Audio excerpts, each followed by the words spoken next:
పొద్దున్నే లేవగానే స్నానం చేయడం ఎంత ఇంపార్టెంటో మనం తెలుసుకోగలగాలి. చిన్నప్పుడు మన పెద్దవాళ్ళు చెప్పేవారు, లేవంగానే ఏ పని చేసే ముందైనా సరే స్నానం చేసి పని చేయండి అని చెప్పేసి. అప్పుడు చిన్నతనంలో మనకు పెద్దగా అర్థమయ్యేది కాదు. అట్లీస్ట్ పెద్ద అయిన తర్వాత మన కాన్షియస్ లెవెల్స్ పెరిగిన తర్వాత దీని ఇంపార్టెన్స్ తెలుసుకోవాలి. మనము నిద్ర లేసేటప్పుడు బెడ్ మీద ఫస్ట్ మన కాన్షియస్ థాట్స్ స్టార్ట్ అవ్వగానే మనకున్న ఇప్పుడున్న పరిస్థితుల్లో ఎక్కువ నెగిటివ్ వైబ్లోకే మనం ఆలోచనలు పరిగెడుతూ ఉంటాయి. ఆ పని చేయాలి, ఈ పని చేయాలి, ఈ స్కూల్ ఫీజు కట్టాలి, ఈ మనీ కమిట్మెంట్స్ ఉన్నాయి, ఈ జాబ్ టెన్షన్ ఉంది, లేకపోతే ఫ్యామిలీ రిలేషన్స్, ఇవన్నీ మన మైండ్లోకి వచ్చేస్తూ ఉంటాయి. సో ఇవన్నీ ఆలోచనలు రాగానే మన బాడీ అనేది మ్యాక్సిమం నెగిటివ్ వైబ్రేషన్లోకి వెళ్ళిపోతుంది. దానివల్ల ఏమవుతుందంటే అది రిపీట్ అవుతుంది. సో మన బాడీ మనమే ఎక్కువ ఫీడ్ చేస్తాం అన్నమాట ఆలోచనలు.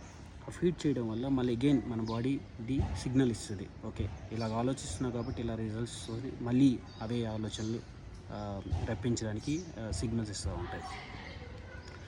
సో ఇది రిపీట్ అయ్యింది అనుకోండి ఎక్కువసేపు, మన లైఫ్ ప్రోగ్రెస్ అనేది ఆ రోజుకి అంత పాజిటివ్గా ఉండకపోవచ్చు మ్యాక్సిమం టైమ్స్. ఓకే, సో అందుకని ఈ ఎనర్జీ లెవెల్స్ రెగ్యులేట్ చేయడానికి ఇమీడియట్గా వాష్రూమ్కి వెళ్ళిపోయి చల్లటి నీళ్ళతో కానీ లైట్ వామ్ వాటర్తో కానీ బాడీని స్నానం చేసుకోవాలి. అంటే ఏ పని చేసే ముందైనా సరే అట్లీస్ట్ ఎక్సర్సైజ్ అంటే మనం వర్కౌట్ చేయడానికి వెళ్ళేటప్పుడు కూడాను ఆ స్నానం చేసుకొని వెళ్తే దాని యొక్క ఎనర్జీ లెవెల్స్ వేరేగా ఉంటాయి.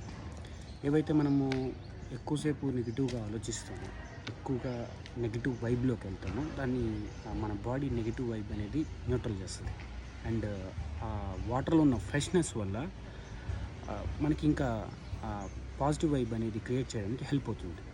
ఓకే, సో మ్యాక్సిమం మన థాట్ ప్యాటర్న్ అనేది బ్రేక్ అవుతుంది అనమాట. బ్రేక్ అయ్యి ఇంకా కొత్తగా వేరేగా ఆలోచించడానికి హెల్ప్ అవుతుంది.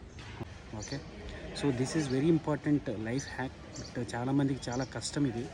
పొద్దున్నే లెగాలి, స్నానం చేయాలంటే కొంతమందికి అయితే వేడి నీళ్ళు కావాలి కంపల్సరీగా, లేదు అంటే కొద్దిగా ఎండ వచ్చిన తర్వాత స్నానం చేద్దాము, చల్లగా ఉంది ఇప్పుడు అని చెప్పేసి అనుకుంటారు.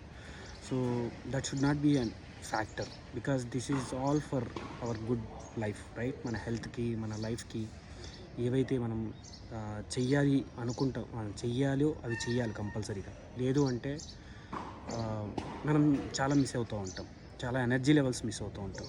So yeah, this is what I want to convey in this video. Thank you very much. Thanks for watching.